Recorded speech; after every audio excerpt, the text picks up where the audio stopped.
తలనూనె రాశెడు తగులాట ఉండదు, క్షౌరశాలకు వెళ్ళు కర్మ లేదు. పేలు కొంపలు గట్టు పెనుబాధ తప్పును, చుండ్రు బాధలు తప్పి సుఖము కల్గు. పెళ్ళాము కోపాన పెనుగులాడెడు వేళ, జుట్టింత దొరకదు పట్టుకొనగా. అద్దము దువ్వెనలవసరమే లేదు, పరవనితలు వెంట పడుట కల్ల. కడకు కుంకుడు సీకాయ ఖర్చు మిగులు, తలకు స్నానంబు చేయుట సులభమౌను.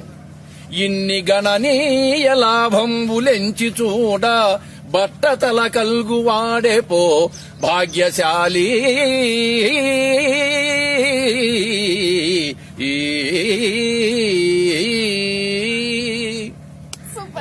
సార్, మీ పర్మిషన్ తోటి నా బట్టతల గురించి మీరు చెప్పారని చెప్పి మా దాంట్లో పోస్టింగ్ పెట్టుకుంటా. అలాగే ఏం చెప్పమంటారు మరి?